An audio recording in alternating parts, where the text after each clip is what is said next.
நேத்திக்கு தான் மிஸ்டர் சீமான் ஓட பேச்சை கேட்டேன். நிச்சயமா அவர் வந்து எதார்த்தத்துக்கும் அவருக்கும் சம்மந்தம் இல்ல அப்படின்றது வந்து நமக்கு நல்லாவே தெரியுது.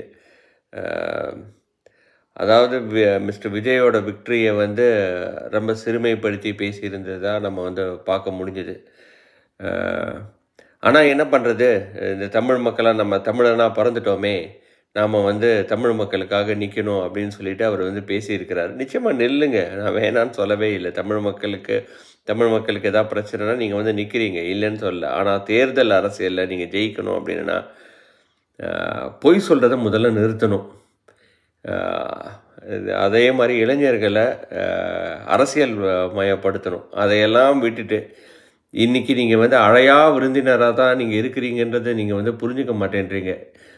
வேற வழி இல்ல. நம்ம வந்து தமிழனா பொறந்துட்டோம். தமிழ் மக்களுக்காக நம்ம போராடணும் அப்படின்னு வந்து நீங்களா தான் சொல்றீங்களே தவிர, தமிழ் மக்கள் உங்கள கூப்பிடவே இல்ல.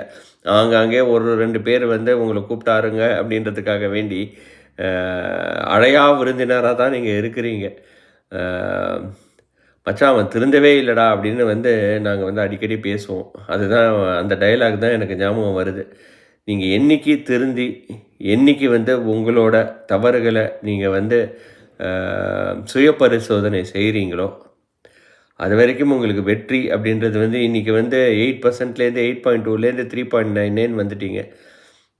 இனிமேல் வந்து 3% அதுக்கப்புறம் 2%ஆ போறதுக்கு தான் நெறைய வாய்ப்புகள் இருக்கு. பட் உங்களோட அந்த விஷன் இருக்கு இல்லையா? ஒரு நல்ல விஷன் தான் நான் இல்லன்னு சொல்லல. ஆனால் அதை மக்களை ஏமாற்றாமல், அத வந்து நீங்க வந்து எப்படி தமிழ் மக்களுக்கு நீங்க வந்து உண்மையா நீங்க கொண்டு போணும்னு நெனச்சீங்கன்னா, உங்களுக்கு ஒரு வாய்ப்பு தமிழக மக்களே குடுப்பாங்க. அப்படி இல்ல அப்படின்னா, நீங்க சொல்றீங்க இல்லையா? எனக்கு அப்புறமும் இந்த கழகம் இல்லாட்டினா நாம் தமிழர் கட்சி 50 வருஷம் இருக்கும்னு. நிச்சயமா இருக்காது. நீங்க இருக்கும்போதே அது வந்து பாழடைஞ்சு போயிடும் அப்படின்றது தான் என்னோட கருத்து. நன்றி, வணக்கம்.